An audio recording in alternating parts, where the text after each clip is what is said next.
आज की कहानी एक ऐसे बच्चे की कहानी है जो 5 साल की उम्र में गुम हो गया और जब उसकी उम्र 30 साल होती है तब वो कैसे अपने माँ बाप को ढूंढता है और एक रोज़ अपने माँ के घर के दरवाजे पर जाकर खड़ा होता है।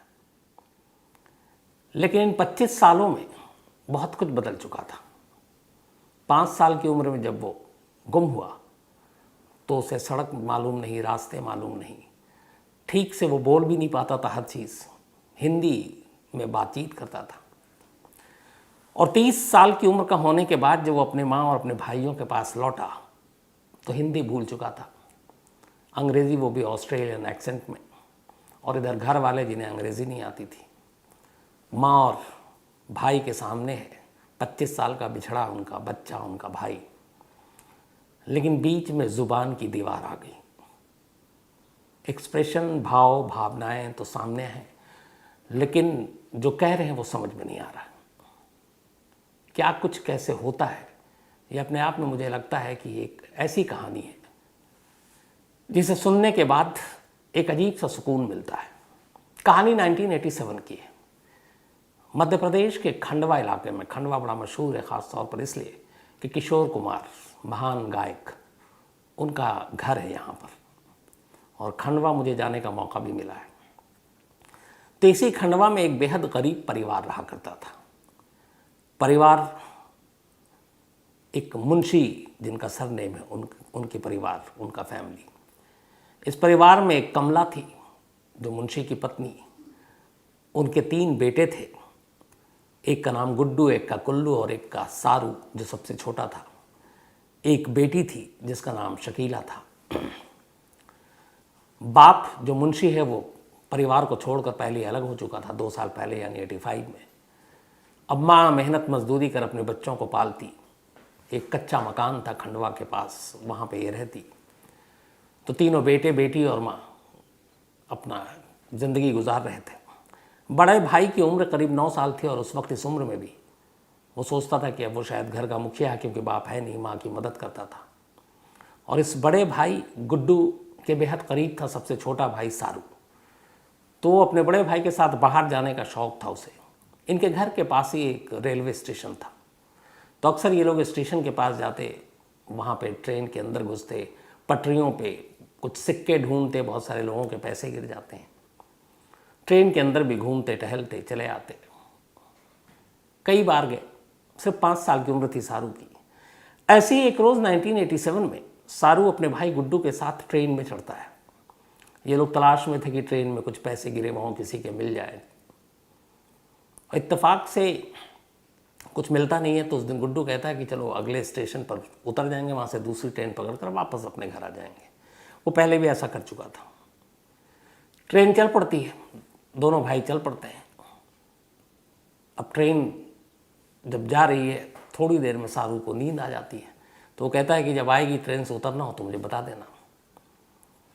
सारू सो जाता है और ये बात है लगभग दोपहर की। थोड़ी देर के बाद उसकी आंख खुलती है। वो अपने भाई को आवाज़ देता है, गुड्डू गुड्डू, लेकिन कहीं से कोई आवाज़ पलट कर आती नहीं है। वो परेशान हो जाता है। फिर सोचता है भाई ये ढूंढ लेगा मुझे, बिना लिए हुए घर तो जाएगा नहीं। नींद आ रही थी, वो फिर से सो गया। अब जो सोया तो उसकी आंख खुली तो उसने देखा सुबह हो रही है। अब वो घबराया कि ये क्या, फिर गुड्डू को ढूंढ रहा है, रो रहा है, लेकिन गुड्डू का कोई पता नहीं। अब रोते रोते ही जहाँ पर ट्रेन रुकती है वहाँ पर उतर जाता है। फिर सोचता है कि मुझे वापस उधर जाना है, तो फिर एक ट्रेन पकड़ता है, उसमें बैठ जाता है। फिर वो ट्रेन पता नहीं कहाँ जा रही है, फिर वो उतरता है, फिर तीसरी ट्रेन पकड़ता है। इस तरह करते करते 1-2 दिन बीत जाता है और आखिर में जब ये थक जाता है, भूख भी लगी है, कुछ लोगों ने खाना दे दिया, खा लिया, परेशान है, रो रहा है, अकेला है, 5 साल की सिर्फ उम्र है, ठीक से पूरी बात बता नहीं रहा। अपने गांव तक का नाम उसे नहीं मालूम था उस वक्त कि वो कहाँ रहता है। बस उस अपने भाई गुड्डू का नाम मालूम था, उसको अपनी माँ तक का नाम मालूम नहीं था उसको। अमूमन 3-4-5 साल के बच्चे मम्मी कहते हैं, माँ कहते हैं, अम्मा कहते हैं, नाम पता भी नहीं होता है।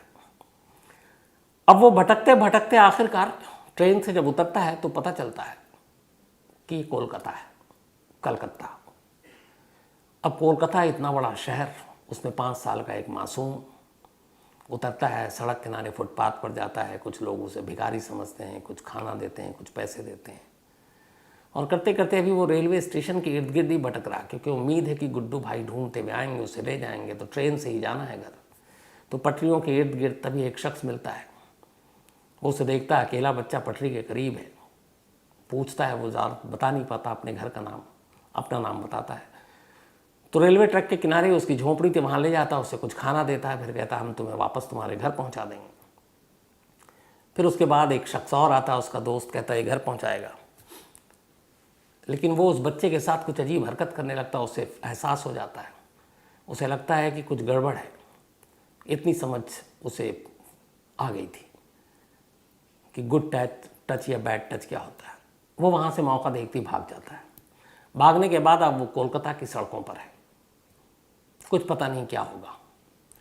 करते करते आखिरकार एक शरीफ इंसान मिलता है। वो पूछता है, तुम रात को यहाँ क्यों भटक रहे हो? बताता है, मुझे घर जाना, मुझे घर का पता नहीं मालूम है, मेरा नाम वाम उसने बताया कि नहीं मालूम, अपना नाम बताता है। तो पुलिस को इन्फॉर्म करता है, बच्चे को पुलिस के हवाले करता है। बच्चे को अब पुलिस जुवेनाइल होम में भेज देती है। अब वहाँ जाता है तो उसकी बच्चे की हालत ख़राब हो जाती है। देखता किसी के हाथ नहीं, किसी के पैर नहीं, उसी तरह के बच्चे वहाँ रखे गए थे। तो उसे लगता है ये क्या हुआ। फिर इसी दौरान में, चूँकि ये ठीक ठाक बच्चा था, जुवेनाइल होम के भी लोग ठीक थे, उन्होंने कहा ये घर से भटक गया है, तो एक काम कीजिए, इसको एडॉप्शन सेंटर में डाल दीजिए। अगर इसका घर नहीं मिलता तो कोई गोद ले ले। तो फिर तमाम खाना पूर्ति के बाद उसको एक एडॉप्शन सेंटर में डाल दिया जाता है। अब वो बच्चा एडॉप्शन सेंटर में ठीक ठाक है। कुछ दिन बीत रहा है, उसे बार बार गुड्डू की याद आ रही है, घर की याद आ रही है, रो भी रहा है। लेकिन एडॉप्शन सेंटर में खाना भी मिल रहा है, कपड़े भी मिल रहे हैं। इसी दौरान एक रोज़ एडॉप्शन सेंटर में जो वहाँ का मुलाजिम था, जो मैनेजर था, वो आता है और साधु से कहता है कि इनसे मिलो, अब ये तुम्हारा नया परिवार है। दो लोग साधु के सामने खड़े थे, दोनों गोरे विदेशी। वो थे जॉन एंड सू बर्डी। दोनों ऑस्ट्रेलिया से आए थे, हस्बैंड वाइफ थे, और इन्हें एक बच्चा गोद लेना था, क्योंकि ये लोग बच्चा पैदा कर नहीं सकते थे। तो हर तरफ घूमने के बाद जब इनके सारू की डिटेल पता चली, ये तैयार हो गए, उन्होंने कागजी कार्रवाई पूरी की। फिर सारू को उन्होंने घर दिखाया, फिर बताया कि वहाँ उसने अपने घर का तो नाम पता नहीं, उसे क्या मालूम कि ऑस्ट्रेलिया क्या है, कहाँ है। लेकिन उन्होंने चॉकलेट वॉकलेट खिलाई, वो खुश हो गया बच्चा। अब इसके बाद सारू कोलकाता से प्लेन में बैठता है पहली बार लाइफ में, और ऑस्ट्रेलिया पहुंच जाता है। अब सारू का नया घर ऑस्ट्रेलिया में होबार्ट में था, जो कि तस्मानिया स्टेट में पड़ता है ऑस्ट्रेलिया के। तब होबार्ट में पहुंच जाता है। जॉन बर्ली का अपना बिजनेस था, ठीक ठाक फैमिली थी, अच्छा घर था, औलाद नहीं थी। सारू को बिल्कुल अपने बेटे जैसा प्यार देते हैं, क्योंकि गोद लेकर इसीलिए आए थे। उसकी हर ख्वाहिश पूरी करते हैं, उसके कमरे में तमाम खिलौने रखते हैं, हर चीज़ रखते हैं। बट एक चीज़ का और ख्याल रखते हैं कि उसे हिंदुस्तान से लाएं, तो इसलिए उसके रूम में एक इंडिया का नक्शा भी रखते हैं। बीच बीच में उन्हें मालूम भी था कि यह भटक गया बच्चा, बट उसे कोई याद नहीं। हाँ, उसे अपनी माँ का चेहरा याद है, भाई का चेहरा याद है, भाई का नाम याद है, लेकिन मोहल्ला, इलाका, शहर, कस्बा, इन सब के बारे में कुछ उसको याद नहीं है। हाँ, उसकी यादों में सिर्फ कुछ चीज़ें थी उसके उस शहर की। एक रेलवे स्टेशन, दूसरा उस रेलवे स्टेशन के करीब एक पानी की टंकी, एक वहाँ पर एक छोटा सा टीला पहाड़ जैसा, ये कुछ चीज़ें थी जो उसके जहन में थी, और एक पॉन्ड, नदी जैसा, जो बिल्कुल रेलवे ट्रैक के स्टेशन के किनारे था। बाकी चीज़ें कुछ याद नहीं। अब नए माँ बाप के साथ सारू अपनी ज़िंदगी को आगे बढ़ाता है। धीरे धीरे उसकी यादें, पिछली यादें मिटती जाती हैं, और अब वो बड़ा होता जाता है। पहले स्कूल जाता है, फिर 2009 में वो ग्रेजुएशन करता है, पढ़ाई लिखाई अच्छे से। अब उसकी वहाँ गर्लफ्रेंड भी थी, ज़िंदगी ठीक ठाक चल रही थी।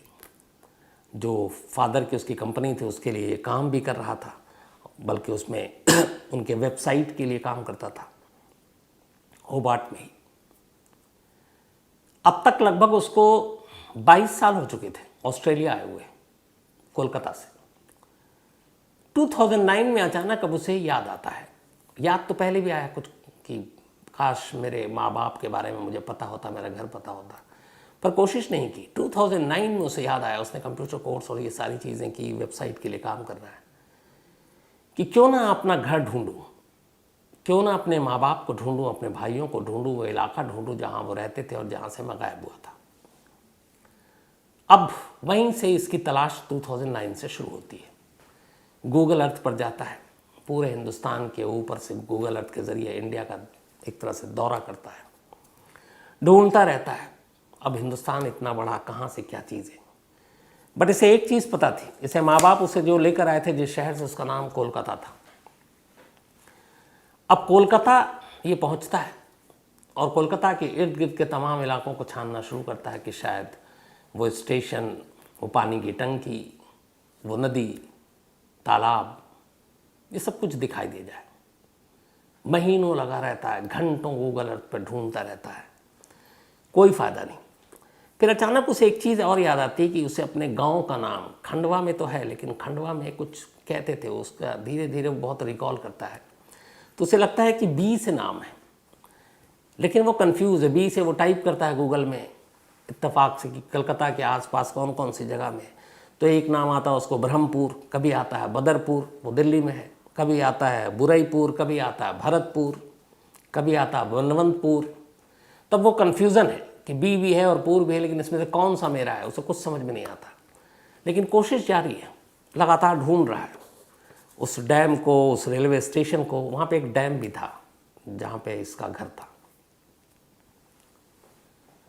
3 साल तक ढूंढता रहता है गूगल अर्थ पर, लेकिन ये अपने माँ बाप को वहाँ नहीं बताता कि वो क्या कर रहा है। उसे ये था कि शायद मैं ये बताऊँ कि मैं अपना घर, अपने असली माँ बाप को ढूंढ रहा हूँ, तो उन्हें धक्का लगे और इसीलिए उनको चोट ना पहुँचे, ये चीज़ें नहीं बता रहा है। इस दौरान में इसकी जो गर्लफ्रेंड थी उससे ब्रेकअप हो गया। अब इसकी ज़िंदगी में एक नई गर्लफ्रेंड आई, इसका नाम था लीज़ा।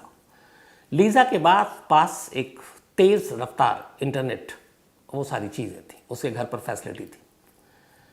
तो अब लीज़ा के घर आना जाना था, लीज़ा के ये घर जाता और घंटों अब उसके फास्ट इंटरनेट का इस्तेमाल करता, लैपटॉप साथ में होता और काम के अलावा फिर लग जाता गूगल अर्थ पर अपने घर वालों को, सबको ढूंढने के लिए। 9 से शुरू किया था, 3 साल तक किया, फिर छोड़ दिया। फिर उसके बाद अचानक इसने, अब जब लीज़ा आई तो इसने कहा कि चलो ढूंढते हैं। अब इसने फिर ढूंढना शुरू किया तो इसने कहा कि मैं शायद गलत ढूंढ रहा हूँ। उसने कहा कोलकाता अगर आखिरी मेरी मंजिल है। और इसे याद आया कि शाम को जिस ट्रेन में जहाँ से मैं बैठा, उसके बाद जब मेरी आँख खुली तो सुबह हो गई थी।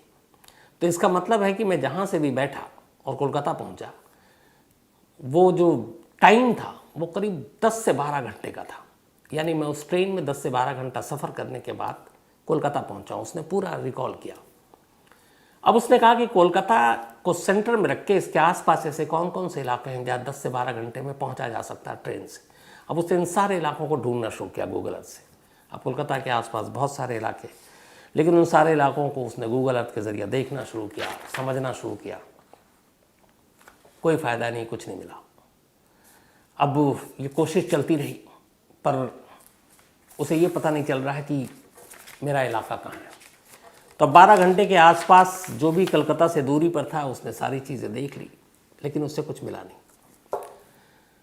फिर उसे याद आया कि चलो अपने दोस्तों से कुछ से पूछते हैं कि 1980 में 87 में ये भागा था, मतलब गायब हुआ था, कि उस वक्त ट्रेन की रफ्तार क्या होती थी।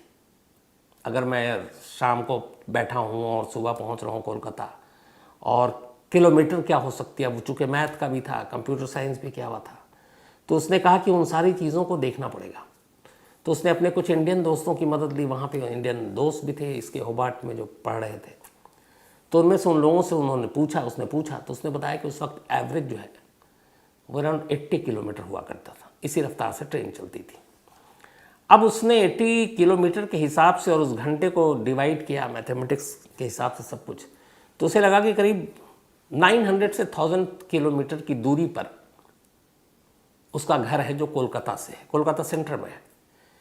कि 80 किलोमीटर के हिसाब से ट्रेन चल रही है और उस हिसाब से अगर वो घंटा देखे जो उसने ट्रेन में बिताया है तो करीब 900 से 1000 किलोमीटर की दूरी पर है। अब उसने इसको सर्च करना शुरू किया, लेकिन कोई फ़ायदा नहीं हुआ। अब अभी तक वो कोलकाता के इर्द गिर्द दूर उधर नॉर्थ ईस्ट भी पहुंच गया, बट इसे कुछ समझ में नहीं आ रहा है कि मैं कहाँ हूँ और कहाँ से गायब हुआ हूँ, लेकिन कोशिश जारी रखी।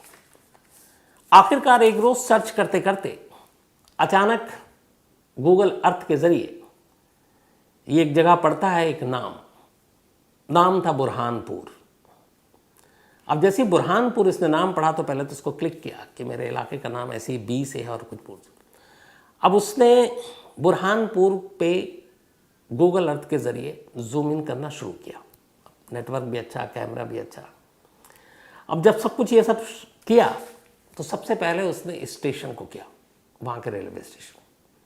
जैसे ही स्टेशन इसके स्क्रीन पे आया, इसकी सारी यादें ताज़ी हो गई। उस स्टेशन के पास एक तालाब, उस स्टेशन के पास एक छोटा सा पहाड़, उस स्टेशन के करीब एक पानी की टंकी जो कि इंडस्ट्रियल फैक्ट्री की थी, और ये यादें उसके सामने थी। वो पहाड़ इसलिए याद थी कि उस टीले पे चढ़ने के बाद ये गिरा था, जिसके बाद इसके माथे पे एक निशान आ गया था और वो निशान कभी गया नहीं, तो इसलिए याद था। जब भी बारिश होती और ये ट्रेन स्टेशन जाता अपने भाई के साथ, वो पानी जम जाता था तालाब जैसा, अक्सर कई रेलवे स्टेशन के किनारे, तो उसको लेके भी कई बार ये लोग तालाब के किनारे खेलते भी थे, गिरे भी थे, और वो पानी की टंकी हमेशा उसके जहन में वो नक्शा रहता था। तब बुरहानपुर तक ये पहुंच गया और कोलकाता से इसकी दूरी वही करीब 1000 किलोमीटर के इर्द गिर्द जो इसने सोचा था लगभग, और रेलवे स्टेशन का नक्शा भी वही। अब इसे लगा ये क्या है। अब उसने पता किया तो पता चला कि ये खंडवा में है। अब खंडवा और बुरहानपुर उसके सामने है, लेकिन ये ज़रूरी नहीं है कि वो खंडवा का है और बुरहानपुर का है। अभी बहुत सारे सवाल बाकी थे। उसे सबसे पहले आप खंडवा पे जाकर यूट्यूब पे खंगालना शुरू किया, खंडवा के मैप देखे, सारी चीज़ें देखी। फिर उसे याद आया, उसने अपने खंडवा पे कुछ लोगों के ज़रिए, ख़ासतौर पर अपने दोस्तों से पूछा खंडवा के बारे में कि वहाँ पे क्या है, कैसी चीज़ें हैं।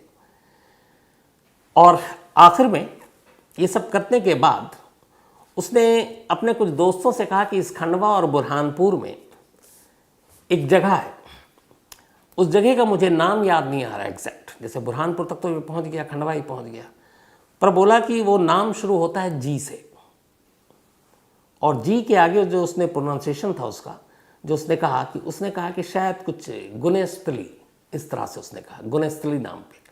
अब उसने सोशल मीडिया के ज़रिए जो खंडवा के हैं उनके साथ ग्रुप, उनको उसने मैसेज रिक्वेस्ट भेजी और पूछा कि अगर कोई क्या खंडवा या बुरहानपुर में इस गुनेस्तली नाम के किसी जगह को जानते हैं, जी से नाम शुरू होता है। उनमें से एक ने सोशल मीडिया पर उसको रिप्लाई किया कि वो गुनेस्तली नहीं है, बल्कि वो गणेश तलाई है। अब गणेश तलाई, और जो उसने नक्शा बताया कि इस तरह क्या है, वहाँ पर छोटे छोटे घर हैं, उसने ये तक बताया कि उस वक्त एक लेन में मुस्लिम रहते थे, एक लेन में हिंदू रहते थे, और कुछ बताया, यादें बताई कि ज़्यादातर टिन के और खपरेल के घर हैं। तो इधर से जवाब आया कि अब 24-25 सालों में बहुत कुछ बदल गई है, आबादी बदल गई है, घर बदल गए हैं लोगों के, सड़कें बदल गई हैं, लेकिन हाँ जी से नाम है और उस इलाके का नाम है गुनेश तलाई। अब इसके बाद उसने उस इलाके को जूम किया, गूगल अर्थ के ज़रिए अब देखना शुरू किया। धीरे धीरे उसे लगा कि शायद 5 साल इन गलियों में, इस स्टेशन पे, इन जगहों पे उसने गुजारी है। अब उसे यकीन हो गया कि यह वही इलाका है, लेकिन अभी भी पुख्ता तौर पर नहीं कह सकता था। लेकिन यहाँ तक वो पहुँच चुका था। जब ये सब कुछ हो गया, 10 फरवरी 2012, 10 Feb 2012, उसे गुम हुए में 25 साल हो गए थे और अब उसकी उम्र 30 साल की हो गई थी। सारू ने तय किया कि वो इंडिया जाएगा और इंडिया जाने के बाद अपने घर वालों को ढूंढेगा। 10 जनवरी 2012 को सारू ऑस्ट्रेलिया से न्यू दिल्ली लैंड करता है। फिर यहाँ से वो बाई रोड खंडवा पहुँचता है। खंडवा पहुँचने के बाद अब वो जैसे ही बुरहानपुर पहुँचता है, उस स्टेशन को देखकर उसके आसपास जो पानी की टंकी और वो जो टीला था, उसके कदम खुद ब खुद उस तरफ चल रहे हैं। उसे खुद पता नहीं कि उसके कदम कैसे उठ रहे हैं, लेकिन उसके दिमाग में चल रहा है कि यहाँ पे एक टीला है, रास्ता उसके कदम बता रहे हैं, और वो चलता जा रहा है। सामने टीला था, स्टेशन के दूसरे छोर पर पहुंचता है, कहता है यहाँ एक तालाब जिसमें पानी हुआ करती, फरवरी का महीना बीता, सर्दी थी, वहाँ वही तालाब, वैसे ही तालाब। थोड़ा और आगे गया, उसने कहा यहाँ एक इंडस्ट्री हुआ करती थी, इंडस्ट्री बंद हो चुकी थी अब, लेकिन वो टंकी वहाँ पे सलामत था। वो सारी चीज़ें देखता है।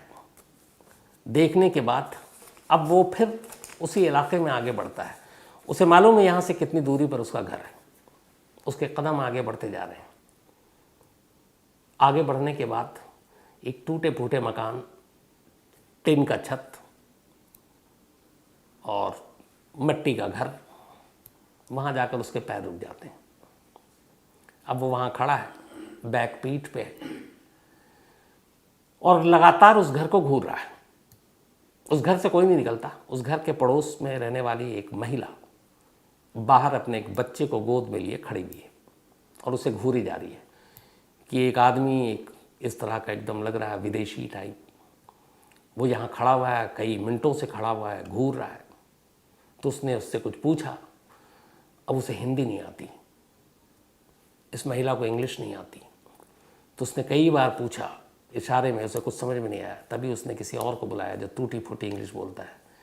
जब वो आया तो उसने पूछा कि इस घर में रहने वाले लोग कहाँ हैं, और बार बार कह रहा है सारू सारू अपने बारे में कि मैं सारू हूँ।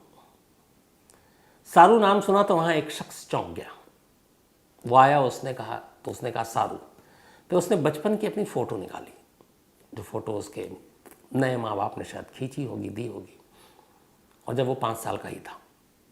उस शख्स ने वो फ़ोटो देखी, उसे कहा वेट, चला गया। थोड़ी देर के बाद वो शख्स आता है और कहता मेरे साथ आओ। कुछ घर छोड़कर वो उसे ले जाता है, कहता है कि ये तुम्हारा घर है। अब अंदर वो जब दाखिल होता है, 3 औरतें आंगन में खड़ी हुई हैं। इस शख्स को पता है कि ये सारू है।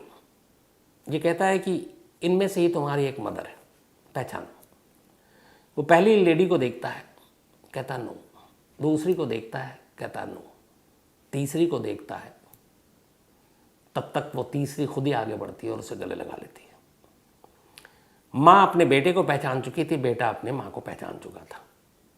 लेकिन वो शख्स पूछता है कि ये तो 30 साल का हो गया, इसका रहन सहन, इसका हुलिया, हो सकता है 5 साल की वक्त में आपको याद हो, लेकिन और इसलिए वो पहचाना हो, पर इतने बदलाव के बाद तुमने कैसे पहचाना कि तुम्हारा बेटा है? उसने कहा एक तो इसकी आंखें और चेहरा देखकर, हालांकि बदल चुका है, लेकिन दूसरा इसके माथे पे वो एक निशान जो टीले से गिरा था और मैंने अपने हाथों से बैंडेज लगाई थी, वो निशान कभी गया नहीं था। अब माँ और बेटे मिल रहे हैं, तब तक खबर फैल गई, पूरा परिवार आ गया। लेकिन मुश्किल अब यहाँ ये कि बेटा हिंदी भूल चुका है और घर वाले अंग्रेज़ी नहीं जानते। सारी चीज़ें आंसुओं और भावनाओं और खुशियाँ ही जो है वो इजहार कर रही हैं। ज़ुबान कोई नहीं समझ रहा है एक दूसरे के, लेकिन भावनाएं सब समझ रहे हैं। इसके बाद इस मुश्किल का हल होता है। थोड़ी देर के बाद एक उसी कॉलोनी में एक लेडी रहती थी जो इंग्लिश की टीचर है, शहनाज चिश्ती। उनको बुलाया जाता है। अब शहनाज चिश्ती ट्रांसलेटर का काम करती हैं। माँ और बेटे सबसे बात होती है। अब इसी दौरान में सबसे माँ मिलाती है कि ये कल्लू है, ये तुम्हारी बहन है, कल्लू की शादी हो चुकी है, उसके बच्चे हैं, उसकी बहन की शादी हो गई, उसके बच्चे हैं। वो अपनी भाभी से मिलता है, बच्चों से मिलता है, अपने जीजा से मिलता है, उनके बच्चों से मिलता है। फिर भी उसकी नज़रें एक और शख्स को तलाश रही होती हैं। लास्ट में पूछता है गुड्डू भाई, जो उससे बड़े थे, जिसके साथ ही उसे स्टेशन से गायब हुआ था। माँ की आंखों में आंसू आ जाता है गुड्डू का नाम सुनकर। फिर शहनाज चिश्ती जो ट्रांसलेटर हैं वो बताती हैं, माँ जो कहती जाती है कि जब तुम गायब हुए उसके ठीक 1 महीने के बाद गुड्डू की लाश रेलवे ट्रैक पर मिली थी, 2 टुकड़ों में, किसी ट्रेन के नीचे आ गया। तो माँ ने कहा कि उस 1 महीने में मैंने अपने 2 बेटे को खोया। एक गुड्डू की मौत हो गई, दूसरे तुम सारू खो गए, हमसे बिछड़ गए। सारू रो पड़ता है क्योंकि वो उसका आइडियल भाई था। खैर, इसके बाद अगले 11 दिनों तक वो अपने माँ बाप के पास रहता है और इन 11 दिनों में वो अपने माँ बाप को ऑस्ट्रेलिया में मैसेज भेजता है। कहता है कि मैं सबसे पहले आपसे माफ़ी मांगता हूँ, मैं पिछले कई 3 सालों से अपने घर, अपने वजूद, अपने माँ बाप को तलाश रहा था और आखिरकार कामयाबी मिली और मैं इसलिए उनसे मिलने आया हूँ। लेकिन मेरे माँ बाप आप हैं, क्योंकि मुझे ये आपने जीवन दिया है। हाँ, इन लोगों ने जन्म दिया है तो ये भी है, लेकिन ऐसा नहीं है कि मैं आपके प्यार और उसको मैं भुलाऊंगा या फिर मैं आपको भूल जाऊंगा और नहीं आऊँगा। मैं आऊँगा, लेकिन अब मेरे 2 माँ बाप हैं। उधर से रिप्लाई आता है कि काश इस खुशी की घड़ी में हम लोग भी तुम्हारे साथ होते, बता देते तो हम भी चलते। और मुझे इस बात की खुशी है कि तुम्हें तुम्हारे माँ बाप मिले, और कम सून, जल्दी आना बेटे, ये भी है। इसके बाद अगले 11 दिनों तक सारू वहाँ रहता है, अपनी माँ के लिए एक नया घर बनाता है। कहता है आप इस घर में नहीं रहोगे, और उसके बाद इस वादे के साथ कि मैं फिर आऊँगा जाता है। लेकिन इससे पहले वो अपनी माँ से बहुत ज़िद करता है कि तुम मेरे साथ ऑस्ट्रेलिया चलो। माँ कहती है बेटा मैं ऑस्ट्रेलिया नहीं जा पाऊँगी। तो ये वादा करता है कि मैं अब अक्सर आऊँगा। माँ को नया घर दिया, तोहफे दिए, और अब हर महीने माँ के लिए पैसे भेजता है ऑस्ट्रेलिया से। तो ये थी कहानी एक ऐसे बेटे की जिसने ज़िद ठान ली कि वो अपनी बचपन की यादें, अपने बचपन के रिश्ते, अपने माँ बाप को ढूंढेगा, और ढूंढ कर ही निकाला। अभी भी वो ऑस्ट्रेलिया में है, सारू बर्ड, और उसके परिवार यहाँ हैं। लेकिन खूब बातें होती हैं, धीरे धीरे ये लोग भी इंग्लिश सीखने की कोशिश कर रहे हैं, और अब सारू भी जो है वो हिंदी की बाकायदा उसने अच्छी खासी नॉलेज ले ली है, हिंदी सीख गया है। तो एक तरह से परिवार एक हो गया है। तो ये थी आज की कहानी। कैसी लगी बताइएगा ज़रूर।